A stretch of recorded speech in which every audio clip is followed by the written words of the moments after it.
Hello, everyone, and welcome back to the Early Retirement Podcast. Today, we are going to be talking, considering there's only a few days left until it is 2023, about what you need to make sure you check off of your list. And I wanted to put this podcast out a little bit sooner because I know this is really getting down to the time crunch here, but I had a few other things I wanted to make sure I got out. So once again, apologies on that, but I hope this still gives you time to review to make sure that at a very minimum, you're able to take care of these things. Once again, I'm your host, Ari Taublieb, and I love what I get to do. I get to help people retire early. If this show has been helpful at all, I kindly ask that you rate and review it. And if you haven't checked out the YouTube channel already, I've been asking strangers about money, about how do you feel about retirement? What helped you retire? What are some of the best strategies that you would tell other people who have retired? So what about people who want to retire? All of those are the questions that I've been asking, so make sure to check that out on YouTube. In addition to that, once again, I kindly ask, I love that podcasts are free. If this has been helpful, once again, I love what I get to do. I want to know as many people as possible who got to retire early, and I love getting to help people do that. So please share this with a friend or family member. It's more fun to retire with them. Let's hop right into the list, which is number one. Did you max out your retirement contributions? Not saying you need to, but did you at least consider, or did you max them out? In 2022, you can put away $20,500. Now, please know in 2023, this is going to be $22,500 in your 401k or employer-sponsored plan. And you can put in an extra $6,500 in catch-up contributions if you are at least 50 years old. So that means you could put in $27,000. That's going to increase next year. So you can put in an extra $7,500, not $6,500, but $7,500. That's going to be the catch-up contribution for next year. If you don't have a workplace plan, that's totally fine. You may still be able to put away up to $6,500 into a traditional IRA or a Roth IRA. Make sure you are below, of course, those income limits for Roth IRAs, but that's what you need to think about. If, for example, you are self-employed, your limits are higher. You can put up to $61,000 for 2022, which is going to be $66,000 for 2023, or 25% of your income, whichever is less. Maybe you have a SEP IRA and that's applying to you. Maybe you don't, in which case, totally fine. But if you don't, please know that there's still time to set one up and take advantage of those tax benefits if you are self-employed. Consider converting to a Roth IRA. That's number two here, which is with retirement income, it makes sense to have a good mix of both traditional IRAs and Roth IRAs. I've explained this many times, but before I even became a planner, I was working at Nuveen Investments where I specialize in creating tax-free income. And it is common for people to go, Ari, I want everything tax-free. And yes, I do too. I want you to have everything tax-free, but at what cost? At what point does it not make sense to convert? Because I've done amazing podcast episodes, not because I'm amazing. I've done episodes where I told people about the amazing ability of Roth conversions, and they said, Ari, it was so helpful. I converted all of this money, and great, but I don't want you to convert so much money that you're paying unnecessary taxes today, and at which point it's really defeating the purpose of a conversion.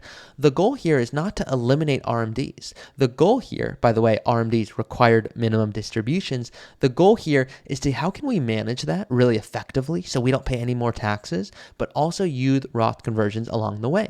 So one of the ways that you can do this is by converting funds to a Roth IRA. So look at your tax bracket. Does it make sense after you crunch the numbers to convert some assets, fill up a certain tax bracket, knowing where you're going to be in the future?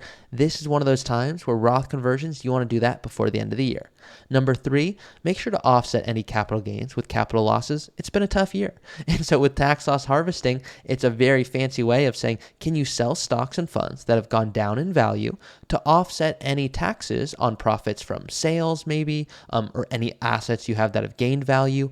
If you hold your investments outside of any tax favored accounts or outside of a 401k or Roth IRA, and you've made money by selling some this year, you might be able to lower that tax burden by selling some of those performers that haven't done so hot.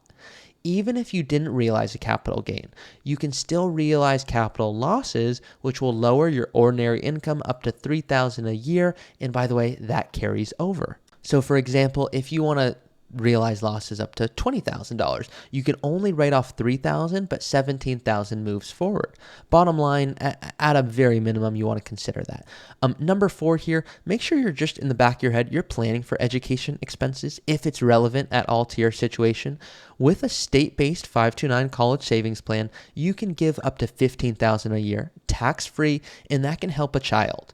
Oftentimes, people don't know this, but if your child, for example, doesn't go to that education, or they decide not to pursue, higher education, they can have another child take that on. So it's not as if it's absolutely vested in that one child. So please know the maximum, by the way, if you're lucky enough and you have an extreme windfall and you say, you know what, I want to snag up to, call it 5 years of gift tax exclusions, you can put up to $75,000 into a 529 plan in a single year. Please know these 529s, they grow tax deferred. So all those withdrawals are federally tax-free when you use them for qualified education costs. Examples: textbooks, tuition, fees, sometimes room and board. It depends. Student loans, a lifetime maximum of $10,000.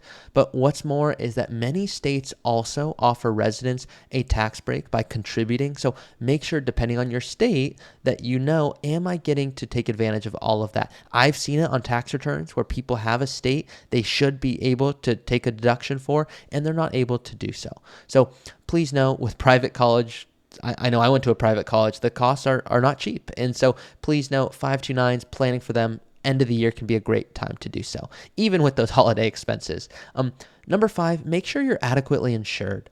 Have your family grown this year? Did you buy a home? Did you start a business? Make sure you have the coverage in place, and no better time to do this than at the end of the year, knowing at the beginning of the year, you don't want to have to think about insurance coverage. You want to put that business or that family or that home or whatever you're doing, you want full steam ahead. Let the end of the year be the time to go, great, I'm going to organize it. Maybe I need a life insurance policy. I want enough support. And how do you calculate that? You determine, God forbid anything happens to me, are the people I want to be okay, are they taken care of? And please know, great, so life insurance, that's one step, but do you have enough liability coverage on your home or your car or maybe your assets? Do you need an umbrella policy? You might need extra coverage if you use your home or car for your business. So these are not I'm not saying I want you to go buy unnecessary expenses. No, I want you to be covered very well. And if you declined any extra coverage, such as disability insurance, make sure those decisions still make sense for you for 2023. If not, you still have time to adjust those. If you've heard my episodes on budgeting, you'll know I don't love budgeting in the sense of you need to track line by line no, you don't need to do that. But I do like to do what's called a temperature check for a budget. And by the way, if you want my custom budget and how I help people do it in the custom retirement budget, please know, happy to send that to you. Just send me a message on my website, earlyretirementpodcast.com. Submit your question. I'll shoot it right over to you. But what I want you to know regarding the fine-tuned budget and how do you think about fine-tuning your budget, it's not a big, lengthy task. I don't want you to be doing that for an hour. I want you to do a temperature check of, does expenses still resonate with how I think I'm spending? Because sometimes you might find, hey, there's excess of $1,000 a month. Or turns out I'm spending an extra $1,000 a month that I'm not considering. So not saying go spend a deep dive on this, but just check your accounts. Make sure that everything is still going well. Just a quick 5-10 minute temperature check on your budget. Number 7 here, think about your legacy goals. By the end of the year, it's always a nice time, as I think, and my clients tell me this, to think about what's changed and do I have what I need? If you don't have a will, draw one up. If you have one, make sure it's up to date. If you don't have a healthcare proxy to make decisions on your behalf, if you're not able to, make sure that's in place. Think about a financial power of attorney, the authority for someone to be able to make decisions for you.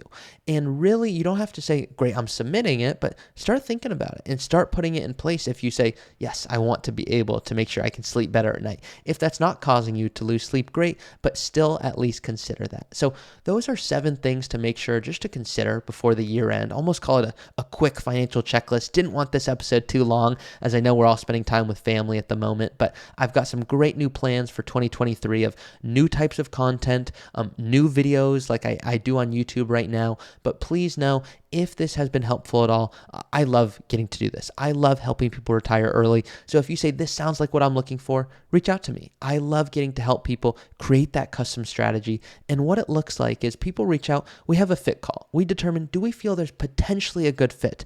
If not, perfectly fine. We had a conversation. And at a minimum, I'm going to put you in the right direction if I'm not best designed to help. Number two, if we say, yes, this sounds like we're on the right path, what we do is we have what's called a discovery meeting, a fancy way of saying a dream meeting, where we talk about what's most important to you, and then we end with what we call the presentation, where I share my screen and I show you, here's what you're on track for if you don't hire a planner. Here's what you're on track for if you do use some of these other strategies.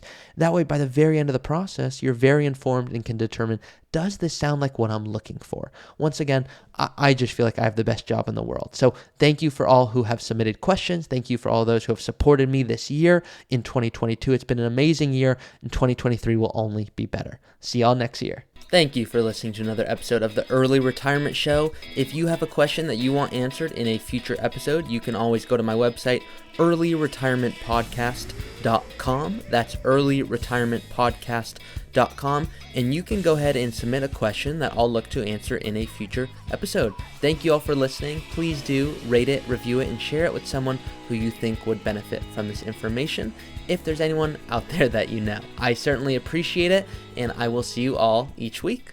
Hey guys, it's me again. Please be smart about this. Nothing in this podcast should be construed as financial, tax, or legal advice. Consult with your tax preparer or financial advisor before taking any action. This podcast is for informational purposes only.